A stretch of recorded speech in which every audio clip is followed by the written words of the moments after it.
Rádio Piauí.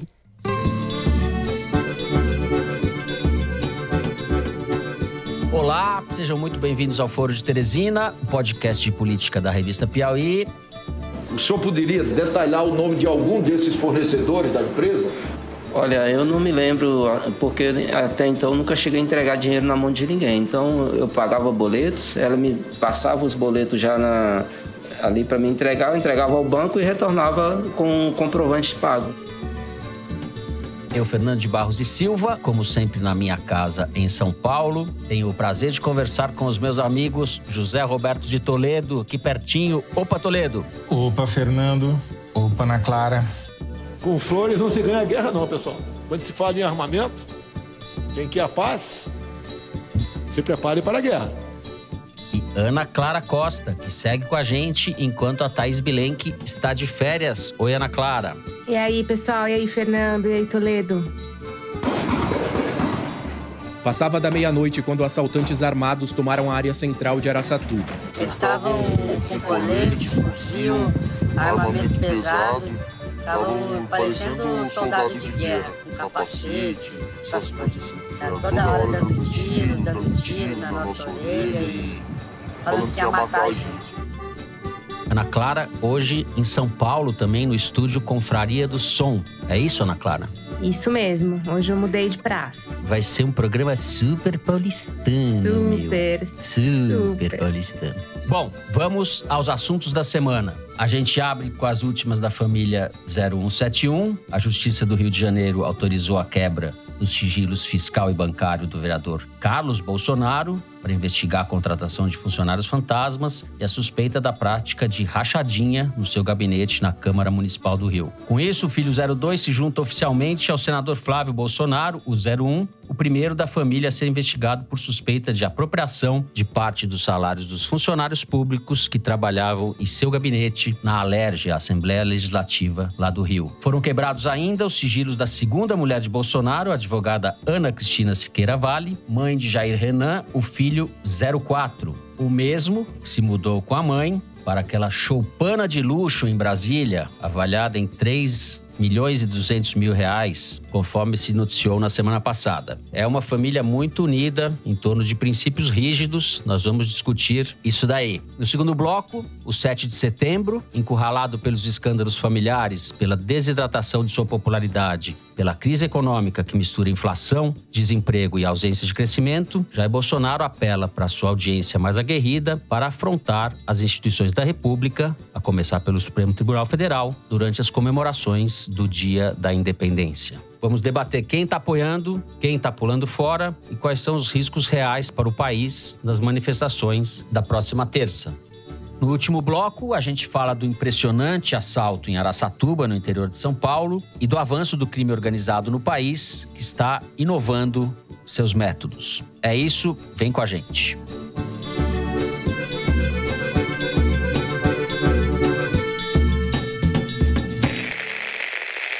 Muito bem. Demorou, mas os sigilos de Carlos Bolsonaro, que é vereador, embora não compareça muito à Câmara Municipal do Rio e fique mais em Brasília, sabe-se lá fazendo o quê com seu pai? Os sigilos fiscal e bancário dele foram quebrados sob suspeita de prática de rachadinha, como o irmão Flávio, hoje senador, e também Jair Bolsonaro. Ou seja, a rachadinha na família Bolsonaro é mais ou menos como o bigode na família Sarney, né? É uma tradição, ao que parece.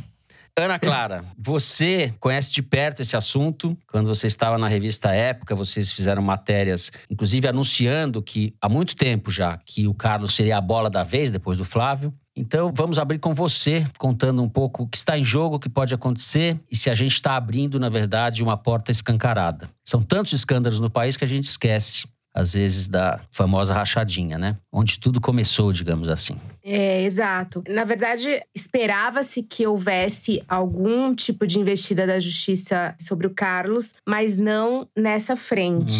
A expectativa era de que ele fosse alvo de alguma operação em razão do inquérito que investiga as fake news. E inclusive, uma das razões da radicalização do discurso do Bolsonaro contra o Alexandre de Moraes e contra o Supremo é o cerco se fechando em relação ao Carlos. Então, era daí que se esperava que fosse vir alguma coisa agora. Só que essa investigação da rachadinha, que surpreendeu aí ao Palácio do Planalto pelo timing, tá andando há bastante tempo e ela tá bem adiantada. Essa investigação começou na esteira das investigações sobre a rachadinha no gabinete do Flávio, principalmente porque a chefe de gabinete do Carlos era a Ana Cristina Vale, ex-mulher do Jair Bolsonaro. E mãe de Jair Renan. E mãe de Jair Renan. Quando várias reportagens da época, feitas pela Juliana Dalpiva, que hoje está no UOL, começaram a mostrar a elevação patrimonial da Ana Cristina com a compra de dezenas de terrenos e imóveis em dinheiro vivo, no período em que ela era chefe de gabinete do Carlos, isso despertou a atenção dos investigadores. Então, o Carlos, na verdade, ele já está sendo investigado desde 2019, junto com a Ana Cristina, antes mesmo de se saber que no gabinete do Jair Bolsonaro também havia essa mesma prática. Claro que se suspeita que seja uma prática de família, né? Primeiro houve a prova no caso do Flávio e depois do Carlos. Importante falar que a gente está falando de 3 casas legislativas diferentes, né? No caso do Flávio, a Assembleia do Rio. No caso do Carlos, a Câmara Municipal. E no caso do pai Bolsonaro, a Câmara dos Deputados. Câmara dos Deputados, exato. Então, isso que aconteceu com Carlos já é uma investigação que está robusta. Não sei se o timing do pedido de quebra tem algum cálculo político ali, não sei. Uma coisa que evidencia, assim, enquanto o Carlos não estava esperando, é que ele sempre tem alguma coisa na manga, né, para postar quando alguma coisa acontece e tal. E essa semana nas redes sociais, enquanto as matérias eram divulgadas sobre a quebra de sigilo, o Carlos estava no Instagram postando sobre crianças trans, entendeu? Então, realmente… Posso só dar uma informação sobre isso que a Ana Clara acabou de dizer? Diga lá. Arquimedes fez um levantamento muito interessante sobre as postagens e a repercussão das postagens do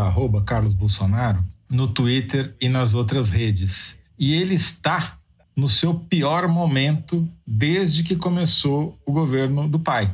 Ele nunca postou tão pouco e nunca repercutiu tão pouco. Eu acho que isso não é coincidência. Eu acho que isso tem a ver com sentir o calor que está se aproximando pelo lado do Ministério Público. Certo. Então vamos passar para o Toledo e mudar de irmão, é isso, Zé? Antes de falar do 01, eu queria falar do 00. O pai, o Jair, no sábado, falando para um grupo de pastores evangélicos em Goiânia, disse que o seu futuro era, aspas, estar preso, ser morto ou a vitória. Aí ele percebeu a bobagem que tinha dito e em seguida já emendou. Pode ter certeza, a primeira alternativa, preso, não existe, mas já era tarde. O ato falho já estava consumado e o fato dele ter mencionado a cadeia só revela o quanto isso está assombrando os pensamentos de Jair Bolsonaro. Perfeito. E eu acho que ele não está assombrado apenas pela sua própria chance de ir para a cadeia, que é mais remota, dada o privilégio que ele tem no cargo, mas a de seus filhos irem para a cadeia, né? Além do 02, o Carluxo, que a Ana Clara já explicou bem qual que é o pepino, tem o 01, que é onde a coisa tem mais evidências. Só para a gente relembrar, porque esse é um escândalo tão assintoso, tem tantos elementos e não deu em nada até agora que não dá para conseguir conceber, mas não dá para a gente deixar passar, não dá para a gente esquecer a acusação. E aí tem muito mérito da imprensa da época, mas de outros veículos também, da Folha, do Globo, além do Ministério Público. Já está estabelecido com provas e documentos que tem pelo menos 39 funcionários dos gabinetes do Flávio, principalmente, mas também da família, que não apareciam para trabalhar e ganhavam salário com dinheiro público. E está estabelecido que essas pessoas sacavam somas regularmente em dinheiro vivo na boca do caixa, e esse dinheiro ia parar, aparentemente, com o Queiroz, o famoso Queiroz, o ex-PM que ficou escondido na casa do advogado do presidente da República, do Vacef,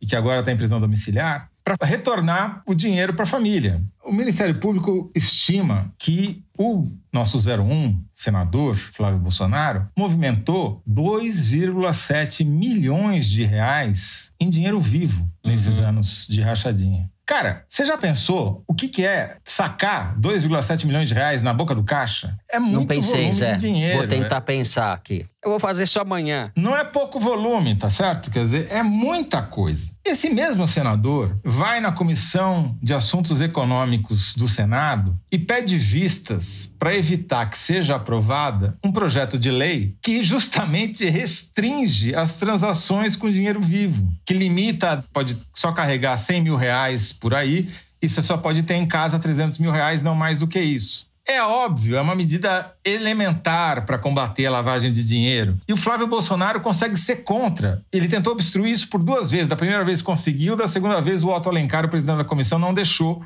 Falou, regimentalmente você não pode pedir vistas 2 vezes. E o negócio foi aprovado na Comissão de Assuntos Econômicos e seguiu para a CCJ. Quer dizer, o cara movimenta dinheiro vivo, tem funcionário que não aparece para trabalhar, mora em outro estado, outra cidade. Até a mensalidade da escola da filha era paga em boleto pelo Queiroz com dinheiro vivo que vinha desse esquema. E o cara tá aí arrotando que é defensor da moral e dos bons costumes. E nada acontece com o sujeito. Então, o Bolsonaro tem razão mesmo de estar preocupado com a prisão dele ou de algum membro da sua família. E agora, como se não bastasse, o Jair Renan, aí acho que a Ana Clara pode explicar um pouquinho melhor, mas teve uma nova matéria da brilhante Juliana Dalpiva, que saiu essa semana, mostrando que ele e a mãe dele, a mulher 02 do Bolsonaro, se mudaram para uma casa em Brasília que foi comprada recentemente por um corretor de imóveis. Esse corretor de imóveis continua morando numa casa, num bairro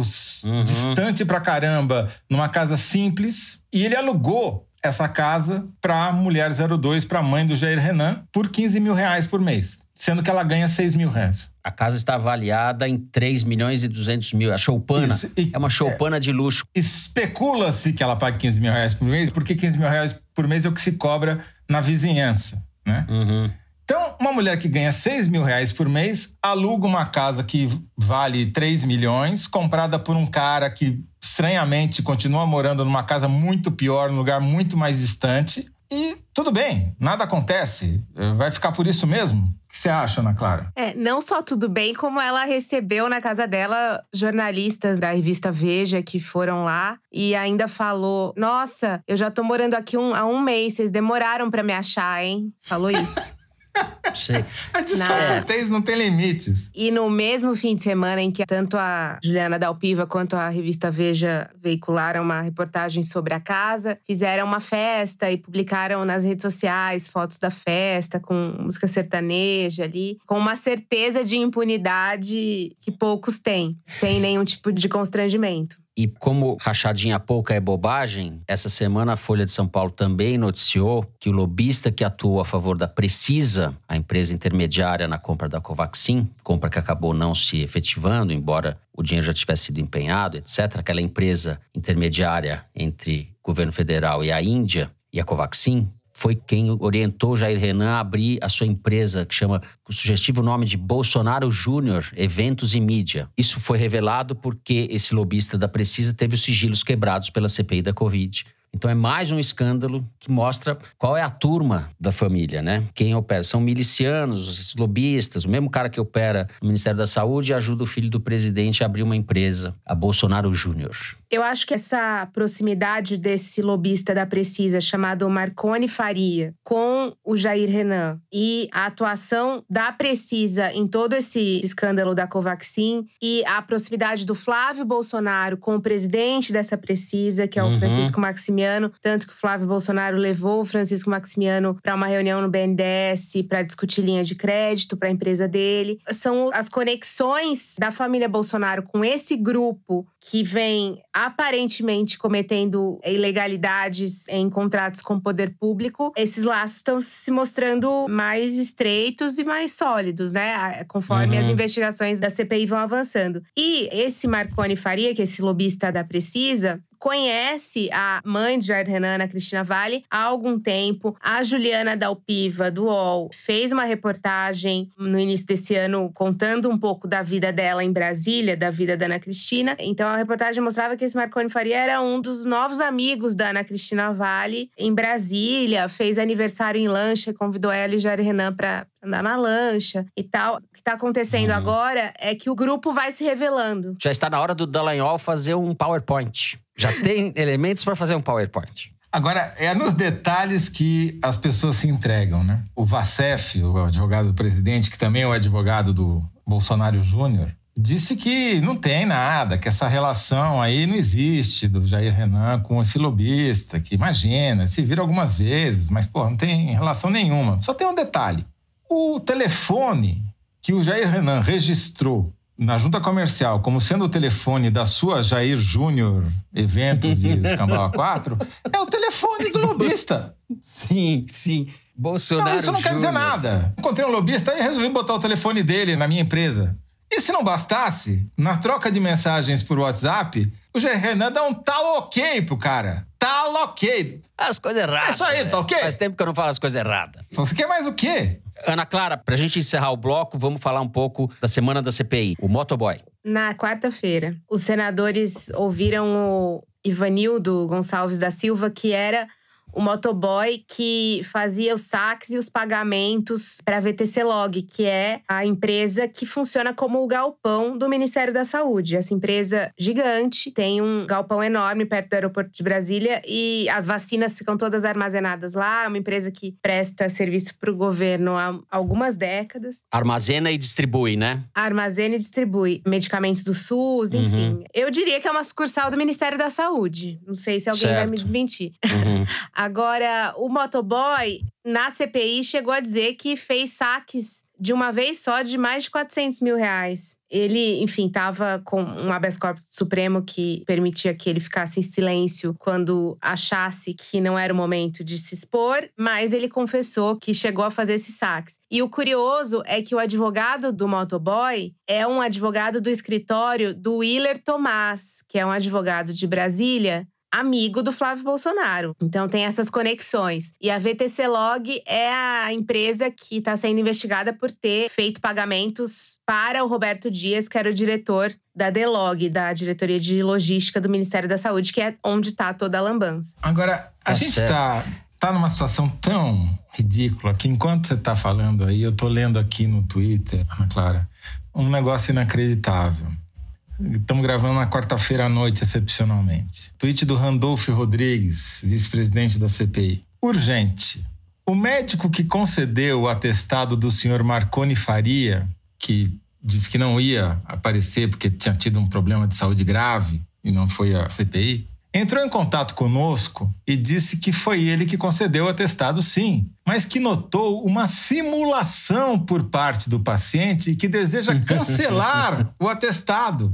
Com isso, amanhã receberemos o senhor Marconi na CPI. O cara fraudou o atestado de saúde para não ir na CPI. Cara, fecha que eu quero descer. Para, não dá. Chega, não dá. Virou comédia. O Dallagnol está convocado a fazer um PowerPoint. Já todas as conexões estão todas feitas. Não é isso, Ana Clara?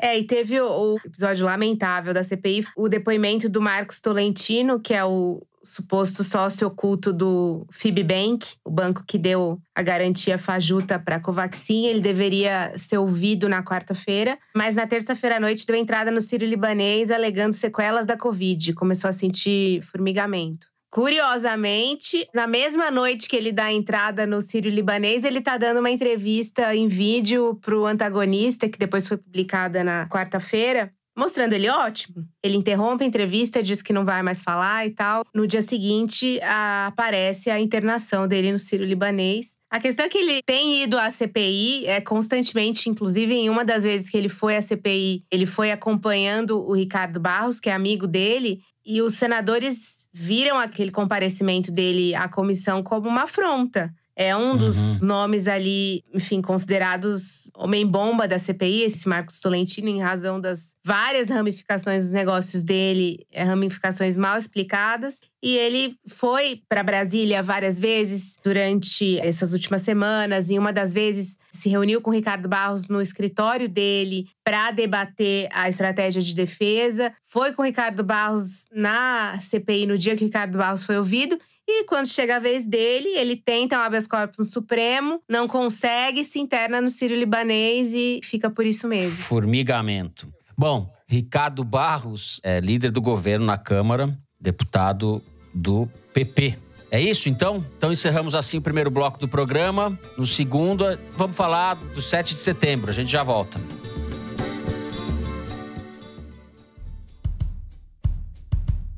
Em 2019, o Brasil emitiu mais de 2 bilhões de toneladas de CO2 equivalente. O iFood sabe que isso precisa mudar. Por isso, assumiu o compromisso de um crescimento sustentável e com impacto positivo para o meio ambiente. O nosso programa de sustentabilidade, ele chama iFood Regenera, porque a gente acredita que tem que devolver mais para o meio ambiente do que a gente toma dele. André Borges, head de soluções sustentáveis do iFood.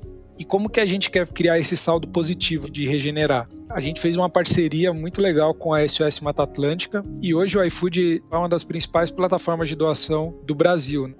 Pelo aplicativo do iFood, agora é possível que qualquer consumidor participe desse movimento fazendo uma doação através da aba Perfil. Até o momento, mais de 2.000 mudas de árvores nativas da Mata Atlântica foram plantadas com os recursos arrecadados. O objetivo é chegar a 6.000. Quem comenta é Luiz Fernando Guedes Pinto, diretor de conhecimento da SOS Mata Atlântica. Então, essa atitude do iFood com essa parceria com a SOS Mata Atlântica, ela tem um impacto global, mas também tem um impacto muito local em proteger a água, proteger a biodiversidade, proteger o solo e causar um efeito positivo para todos. Para saber mais, acesse institucional.ifood.com.br/nossos-compromissos. Vamos usar a mesma inovação e tecnologia que guiam o nosso negócio para fazer um futuro diferente.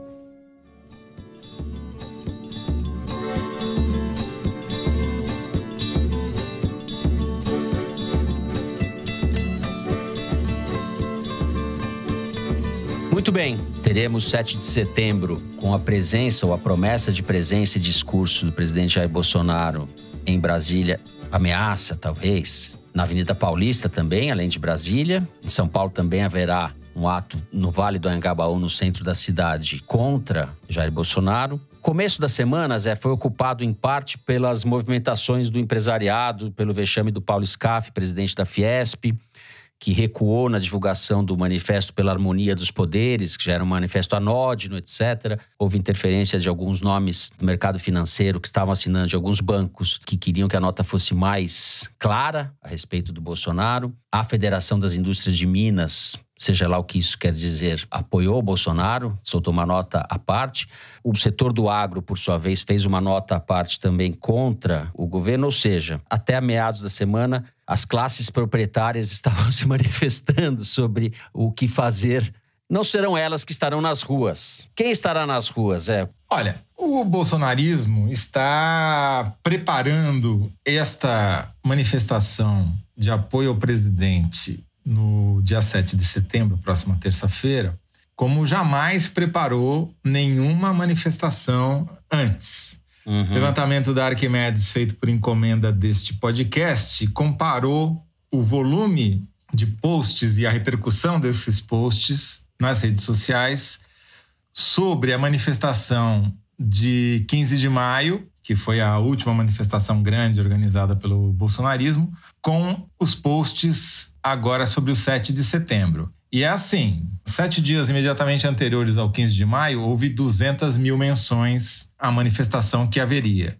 Até agora, nos últimos 7 dias, já houve praticamente 1 milhão de menções. Quer dizer, tem 5 vezes mais menções do que houve em maio. Tudo bem, maio foi um fracasso, mas dessa vez, se essas postagens e a repercussão delas forem um indicativo, como eu acredito que sejam, não será um fracasso a manifestação na Paulista pró-Bolsonaro, porque eles estão organizando caravanas, mais de 100 de cidades levando ônibus com manifestantes para Paulista. E eles estão fazendo uma estratégia, de certa maneira, inteligente. Cara, né? Alguém está gastando muito dinheiro com isso, porque são muitos ônibus. Que em vez de fazer um monte de pequenas manifestações insignificantes em um monte de lugares, eles vão fazer 2 manifestações concentrando todas as insignificâncias num lugar só, para que ela se torne significativa.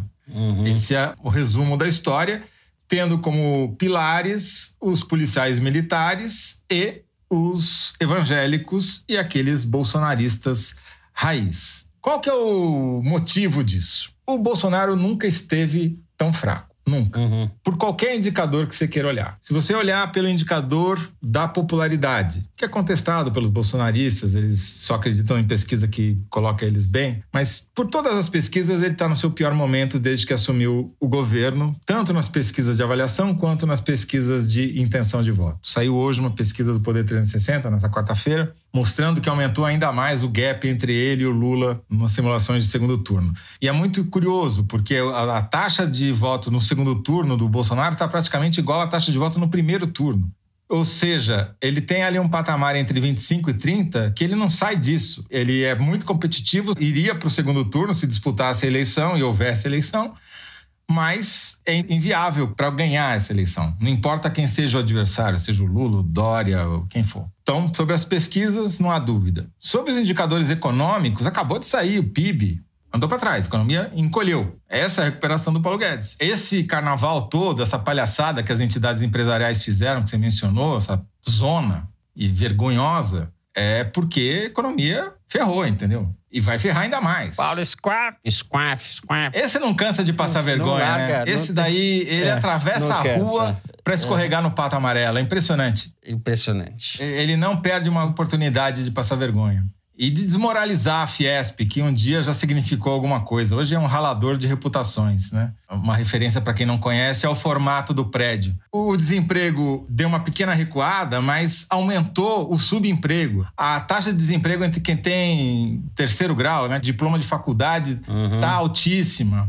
E pior, essa semana o Departamento Meteorológico dos Estados Unidos, lá o NOAA, soltou um alerta de que há uma boa chance de haver o fenômeno La Niña, que é um fenômeno de esfriamento das águas do Pacífico, que reflete no Brasil com muita chuva no norte e muita seca no sudeste. Se isso acontecer e essa laninha for moderada para forte, 2022 será ainda mais seco do que 2021. O ano eleitoral de 2022 será ainda pior do que o ano de 2021, que já é muito ruim. Ou seja, eleitoralmente, as chances do Bolsonaro tendem cada vez mais a se escaparem junto com a seca, a secarem, né? Literalmente secarem. Então, essa demonstração de força que ele está propondo para o 7 de setembro é uma cortina de fumaça, é um jeito de tentar chantagear o setor econômico, o Supremo Tribunal Federal e o Congresso, que acabou de impingir outra derrota. O Senado acabou de derrubar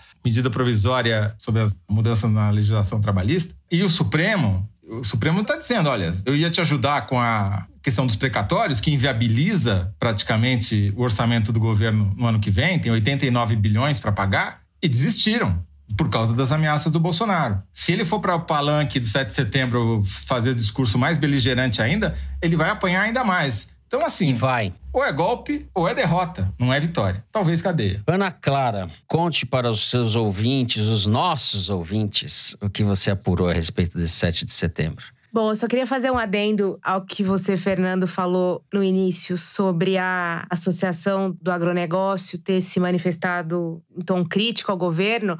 Eu queria só ponderar que quem se manifestou foi a ABAG, que é presidida pelo Marcelo Brito, que se auto-intitula o agroambientalista e que é um cara que não… Assim, o padrão do agro não é ele, entendeu? Ele é ele é a parte civilizada ali da galera. O geral, assim, o agro real… Mato Grosso do Sul, não tá nesse tom crítico. Então, só para ponderar… O agro profundo brasileiro, que está conectado ao projeto colonial. Foi bom você fazer essa ressalva, porque isso qualifica de quem a gente está falando, né? O agro real tá financiando ônibus para levar a gente para manifestação. Exato. Agora, sobre a manifestação, eu queria falar duas coisas sobre o tom. A primeira delas é que é uma razão de apreensão, né? A participação das polícias no 7 de setembro. E eu conversei com algumas fontes no governo de São Paulo sobre como que tá o clima, né, lá dentro. Eles disseram uma coisa interessante, que agora tá melhor do que já foi. Quando o governador João Dória cogitou impor um toque de recolher em São Paulo em razão da pandemia, foi um momento de tensão muito grande na polícia, porque aí sim o governo recebeu sinalizações de que ia ter insubordinação e que a polícia não ia cumprir, não ia prender cidadão que estivesse circulando em horários não autorizados. E aí o João Dória recuou e não estabeleceu o toque de recolher. escolher. Aquele momento foi considerado por eles o momento mais grave do comportamento das polícias. De risco de descontrole. De risco de descontrole. E era um momento em que o Bolsonaro e os filhos dele estavam insuflando muito isso, né? De liberdade para a população, liberdade de ir e vir, criticando as cidades que decretavam o lockdown total. Então, aquele momento foi mais grave, segundo o governo.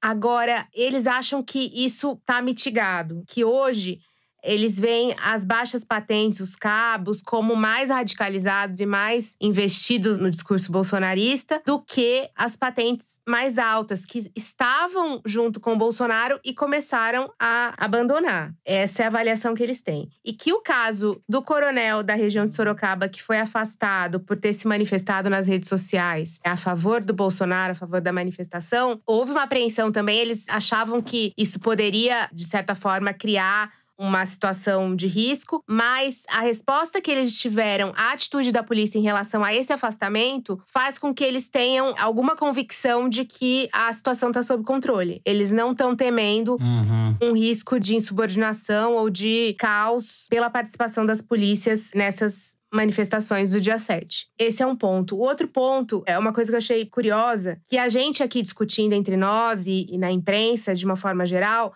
a gente tem esse temor, né, de que qualquer coisa que possa acontecer no dia 7, qualquer conflito, haja instauração de uma GLO, garantia da lei e da ordem. Operação militar, né? Que o presidente da República pode decretar isso. O presidente pode decretar uma GLO. Isso acontece eventualmente. Já houve, Michel Temer decretou várias vezes em Brasília mesmo, em momentos de manifestação. Foi o que foi decretado no Rio de Janeiro quando teve a intervenção militar na segurança pública. Só que no momento em que o presidente promove um ataque contra a democracia, você ter um contexto assim preocupa. O fato é que eu quero dizer aqui, a gente está discutindo isso muito na imprensa entre nós, porém, dando uma olhada nos vídeos bolsonaristas, enfim, prendendo a respiração para ver tudo aquilo, que a gente constata é um discurso diferente. Toda a narrativa que eles estão emplacando nas redes é o nosso grito de liberdade. É a nossa liberdade de expressão. Você tem que ir pra rua para garantir a nossa liberdade, porque é o Roberto Jefferson, daqui a pouco pode ser qualquer um de nós.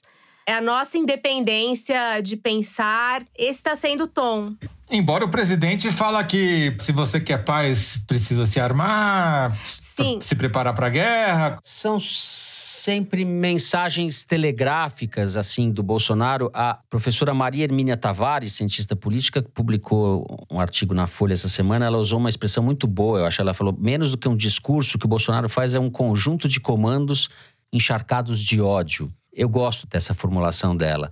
E eu não acho que há incompatibilidade entre isso que ela fala e o que você apurou, o que você viu e constatou nas redes sociais. Mas não é que eles não queiram radicalizar. A estratégia por trás disso é você conseguir arregimentar a população que não quer pegar em armas. A população, digamos, que, enfim, é contra o STF, que acha que o STF está exagerando, que é contra o Lula e etc. A estratégia é estimular a pessoa comum a ir para as ruas no dia 7 de setembro. Tanto que o Eduardo Bolsonaro, gravando um vídeo genial, entre aspas, essa semana, fala: você que não quer ver o seu filho de batom, vem com a gente no dia 7. Então assim, tem um método ali, entendeu? Não é que eles são inocentes e queremos brigar pela liberdade, mas assim, essa é a estratégia para tentar regimentar pessoas que não iriam só pelo tom beligerante do Bolsonaro.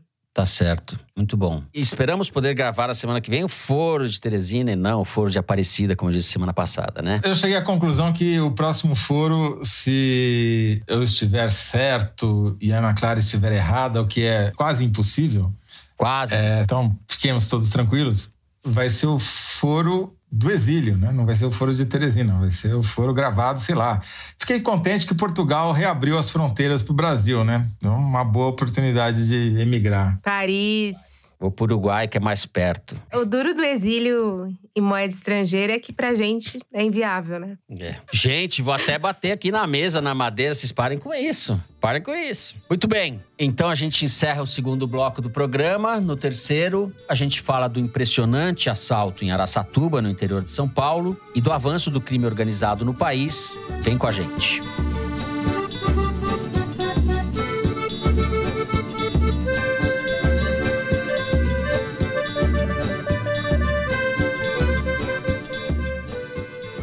Bom, vamos falar de segurança pública. Como todos sabem, na madrugada de domingo para segunda-feira, houve o assalto a agências bancárias de Araçatuba, no interior de São Paulo, cidade de 200 mil habitantes. Embora outros assaltos do gênero tivessem ocorrido nos últimos meses, esse foi o mais... Eu estou tentando evitar a palavra cinematográfica, que é um puta de um clichê, mas isso foi o mais ousado, né? Parece um seriado do Netflix, né? De certa forma, os bandidos deixaram aqueles explosivos espalhados pela cidade. Um dos explosivos amputou os 2 pés de um morador de Araçatuba. Os bandidos usaram as pessoas como escudos humanos, embora também isso não fosse novidade. Acho que nunca tinha sido usado e filmado desse jeito. Foi muito impressionante aquilo. E o que me chamou a atenção foi a calma, pelo menos nas poucas imagens que a gente teve acesso, filmadas por moradores, a tranquilidade dos caras andando, caminhando na rua, os carros saindo em velocidade baixa. Parecia realmente que aquilo estava sendo feito com o propósito de ser exibido, né? Parecia uma frieza mesmo, incomum,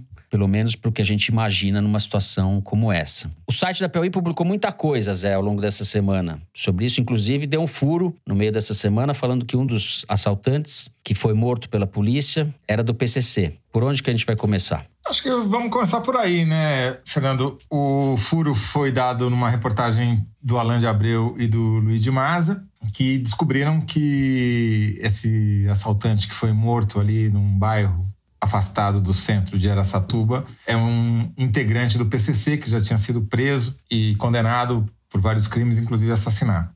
Ao que tudo indica, pelo menos até agora, as investigações ainda não são definitivas, longe disso, foi um ataque não orquestrado pela cúpula do PCC, mas por integrantes do PCC que alugaram armas do primeiro comando da capital, armas essas que teriam chegado do Paraguai de helicóptero. Araçatuba, a nossa repórter Ana Clara, como natural da terra, poderá descrever muito melhor do que eu. Temos essa coincidência, ouvinte. Porém, Araçatuba está mais perto da barranca do Rio Paraná e, portanto, mais perto da fronteira com o Paraguai. O que é a grande característica desse ataque? O uso de escudo humano, o novo cangaço no Nordeste já vinha usando. Amarrar moradores no capô do carro ou na capota dos carros em fuga também já tinha sido usado. O primeiro alvo dos assaltantes foi o batalhão da Polícia Militar de elite, a tal Rota do Interior que o Dória criou, que é uma unidade que é bem armada, tem fuzis, etc. O primeiro lugar que eles atacaram foi lá, para manter os policiais acuados e não poderem reagir, né? E uma tática também já tinha sido usada em Ribeirão Preto, por exemplo, que é um distrito ali da Grande Matão. Ribeirão Preto, que é uma cidade muito importante no interior paulista, uma das mais ricas, e também tem uma sede desse tipo, desse batalhão. Também já tinha sofrido esse ataque alguns anos atrás. Drone, eu acho que é a primeira vez que os assaltantes usaram para monitorar a polícia. Agora, a grande novidade, a meu ver, foi ter transformado um assalto a banco em um ato terrorista. Porque quem espalha quase 100 dispositivos explosivos pela cidade não está apenas querendo assaltar 2 agências bancárias por mais dinheiro que tenha lá dentro, né? Os caras estavam querendo implantar um regime de terror. Dispararam metralhadoras rajadas de fuzil e metralhadora contra laterais de edifícios, mataram um morador que estava tentando filmar com o seu celular as ações. Quer dizer, esses atos não são atos de um assaltante que está exclusivamente atrás do dinheiro. Tinha uma mensagem querendo ser passada ali. Eu não consigo entender muito bem qual é, mas claramente é uma mensagem para tentar aterrorizar a população, o que efetivamente eles conseguiram, né? Durante pelo menos 2 horas, da meia-noite às 2 da manhã, você tem uma quantidade gigantesca de vídeos que foram feitas pelas pessoas aterrorizadas nas suas casas, descrevendo o que estava acontecendo, sem que houvesse sinal da polícia. E o primeiro vídeo que aparece com a polícia conseguindo reagir e perseguir os assaltantes é depois das 2 da manhã. Quer dizer, foram no mínimo 2, 3 horas que o tá tudo dominado foi literal, né, em Araçatuba, né? Isso é que eu acho que é a grande novidade e que merece ser investigado por que os caras se deram a esse trabalho, já que isso não impediu que a polícia os alcançasse na saída da cidade, matasse um deles, ferisse outro. Aparentemente, um segundo assaltante, o corpo foi encontrado em Sumaré, aqui na região mais próxima de São Paulo, 400 quilômetros de distância lá de Araçatuba. foi desovado um cadáver lá vestindo um colete à prova de balas, que feita que seja também um dos assaltantes que foi ferido, né? Então, a grande questão que fica é essa. Por que isso? O que eles ganhavam impingindo o terror? O que está por trás dessa tentativa de aterrorizar uma população e desmoralizar a polícia? Essa é a dúvida. Bom, nem todo mundo ficou em pânico porque algumas pessoas não acreditaram que fosse, não passou pela cabeça de algumas pessoas que aquilo fosse um assalto na madrugada. Eu estou falando isso porque a Ana Clara, que é de Araçatuba, tem familiares que moram em Araçatuba. Não, tá certo, Ana Clara? Não é familiares. Eu tenho toda a minha família que mora em Araçatuba. Conta pra gente um pouco como é que eles reagiram. Acordei na segunda-feira com o grupo da família, era a sucursal da Al Jazeera, né? Vídeo de bomba, choro e desespero e tiro e tal. Todo mundo muito consternado com o que tinha acontecido, porque todo mundo ouviu. E mesmo quem não morava perto dos bancos que foram atingidos, ouviram. Então, assim, era um negócio que tava pela cidade inteira. E não é uma cidade tão pequena, né? 200 mil habitantes. Não é uma praça e 3 ruas. Então, tava todo mundo muito consternado. Mas assim, a minha primeira reação foi ligar pro meu pai, porque a minha casa, a casa da minha família, era 4, 5 quarteirões das agências bancárias que foram atingidas. Nossa. É muito perto. E meu pai não tem rede social e nem WhatsApp, ele não usa. Então eu liguei pra ele de manhã, na segunda-feira, e ele atendeu muito tranquilamente a ligação. Eu falei, pai, e aí? E meu pai é viúvo, então ele não tinha ninguém em casa que contasse pra ele o que tinha acontecido. Falei, pai, e aí? Ele, tô aqui fazendo café da manhã, tal, tudo bem? Por que você tá ligando tão cedo? Eu falei, como assim? Você não sabe o que tá acontecendo aí? A cidade foi atacada de madrugada. E ele ouviu, obviamente, os tiros. Mas como Araçatuba é uma cidade pacata, nunca que ele ia imaginar que aquilo era um tiroteio, um ataque daquele nível. Ele achou que fosse queima de fogos. Que algum time… Fogos de artifício de Copacabana. Que algum time de algum lugar tivesse ganhado algum campeonato, porque ele também não acompanha futebol, então ele não sabe. Isso, mas seu pai é feliz, não tem rede social, não acompanha futebol. Mas acompanha a política, então aí ferra tudo, né? Enfim, ele não tava sabendo de nada, no fim eu que contei. Depois a gente ligou pra minha avó, que também mora, né, próxima de onde houve tiroteio. Que também não usa nem redes sociais, nem WhatsApp, mas ela estava ainda mais perto da área atingida, né? E aí a minha avó, mesma coisa. Nossa, não estava sabendo. O que aconteceu? E a gente explicando para ela, né, o que tinha acontecido. Ela, eu achei que… Eu ouvi mesmo, eu acordei com barulho, mas eu achei que fosse bomba de espantar rolinha. Porque ela mora perto de uma praça. Ela mora perto de uma praça que tem muita pomba e vive tendo algum tipo de incidente em que a prefeitura estoura bomba pra espantar a rolinha. Então, foi isso que ela achou que tinha acontecido. Que incrível. Horror dos bandidos, né? Que eles queriam um espetáculo, mas lá na minha família teve gente que não percebeu. Você vê que sem o WhatsApp nem rede social, o terrorismo não funciona, né? Que coisa incrível isso, porque mostra um pouco os tempos históricos, né, do Brasil. Ela achou que fosse bomba para espantar a rolinha. E é o assalto mais impressionante que a gente teve notícia aí nos últimos tempos. Agora, tem um aspecto curioso que conecta esse bloco ao primeiro bloco do Flávio Bolsonaro, que é o seguinte: a tendência no Brasil é se usar, não só no Brasil, mas em boa parte do mundo, é se usar cada vez menos papel moeda, né? Com o Pix, com o cartão de crédito, maquininha, etc., o papel moeda está caindo em desuso. E quando que ele é usado? Ele é usado para pagar os benefícios do governo federal, Bolsa Família e auxílio emergencial, que são pagos em geral no começo do mês. Então, os criminosos estão concentrando esse tipo de ataque no final do mês, nos últimos dias dos meses, porque sabem que as agências estão abarrotadas de dinheiro, principalmente da Caixa e também do Banco do Brasil, que são as agências que pagam esses benefícios. Sim. Estão com os cofres lotados e por isso que esses ataques acontecem nesse período do mês. Então não precisa ter informação privilegiada, basta ligar Lé com CRE, que você sabe que há uma tendência maior de que esses ataques ocorram justamente nessa época. Portanto, seu Flávio Bolsonaro, o senhor está facilitando a vida do PCC quando atrasa a aprovação da lei que limita o uso de papel moeda. Mas talvez não seja coincidência. E eu pensei aqui, enquanto estava ouvindo a história da Ana Clara, impressionante, a cena de abertura da Cartucha de Parma, do Stendhal, romance. O personagem Fabrício Del Dongo tá no meio de um tiroteio, houve confusão, parará, ele não sabe onde ele tá, vê tiro pra tudo quanto é lado. Era a Batalha de Waterloo. E ele não sabia que estava no meio da Batalha de Waterloo. É mais ou menos isso. Feliz, a sua avó, seu pai, Fabrício Del Dongo. Mais ou menos isso. Incrível essa história. Bom, acabamos assim o terceiro bloco do programa. Vamos agora para direto para o Kinder Ovo, é isso? Este momento para o qual a Ana Clara se preparou com afinco. Então vamos para o Kinder Ovo. Solta aí, Mari. Nós estamos no momento bom, apesar do orçamento estar no menor nível desde 2013, essa perspectiva é muito grande, graças inclusive ao trabalho do próprio presidente Bolsonaro em vamos dizer assim, empurrar, né, o Ministério da Economia, né, dentro desse sentido, né? Ou seja, realmente é um momento, um ponto de inflexão aí durante esse governo, apesar da pandemia, de todos os impactos e apesar, vamos dizer assim, de algum pessimismo que eu vejo. Eu sou bastante otimista, então as coisas estão mudando para melhor, e muitas das coordenações precisavam ser feitas, foram feitas, e agora é só aproveitar a situação. Quem é esse? Lunático? Scaf? Não dá nem pra entender o que o cara fala. O sentido do que ele tá falando. Aqui, perdemos. Ministro da Ciência e Tecnologia, Marcos Pontes. Marcos Pontes, em entrevista à TV Bandeirantes. Mas ele tá falando sobre o quê? Estamos num bom momento sobre o... Tá falando sobre economia, apesar do orçamento ele tá dando palpite sobre economia?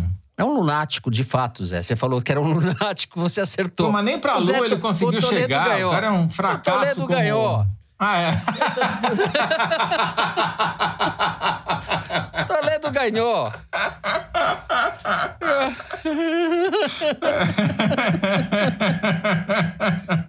O cara é astronauta. Só podia ser falando que o Brasil tá num bom momento. Vamos deixar esse Kinder Ovo, vai assim mesmo. Porque os ouvintes não sabem, às vezes, quando todo mundo erra e fica todo mundo com cara de cu, a produção pega um segundo nome, pra gente ter mais graça, assim. Então tem essa mandracaria, né? Não, essa daí mas nem afogando com o travesseiro da NASA, né, cara? Zé, você acertou com um toque poético, é um lunático. Ele não quis falar que era Marcos Pontes, ele descobriu...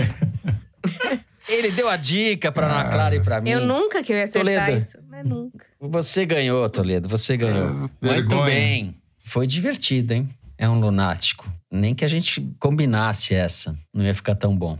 Bom, depois deste momento lunático que o Toledo decifrou, vamos para o Correio Elegante. Quem quiser participar pode escrever pra gente nas redes sociais da Piauí ou enviar um e-mail pro endereço forodeteresina@revistapiauí.com.br. Eu começo com o e-mail do Marcelo Moreira Conrat, é isso? Conrat? Com TH. Tenho 51 anos e após 50 dias internado em virtude da Covid, sendo 20 dias entubado, mais 30 entre CTI e quarto, finalmente voltei curado para minha casa. Esse sucesso só foi possível graças à minha companheira, enfermeira e guerreira Sandra, e aos cuidados médicos e de enfermagem recebidos no hospital. Após 10 dias me recuperando, fiquei forte o suficiente para lavar a louça e nessa tarefa o meu grande companheiro é o Foro de Teresina. Estou lavando muita louça e maratonando os episódios atrasados. Infelizmente, parece que as coisas boas não são novas e as coisas novas não são boas. Mas não desisto e nem posso depois da oportunidade que tive de seguir em frente e não virar estatística. Peço então aos queridos amigos do Foro que enviem um beijo e um abraço ao meu amor, Sandra. Sem ela, eu não sou nada.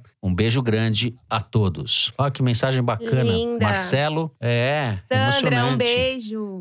Beijo pra Sandra, beijo pra você também, Marcela. É isso aí. Boa recuperação, Marcelo. Beijo para o casal. E o Foro de Teresina segue ajudando a passar o Brasil a limpo, pelo menos na pia. Capricha na louça aí, Marcelo. É isso aí.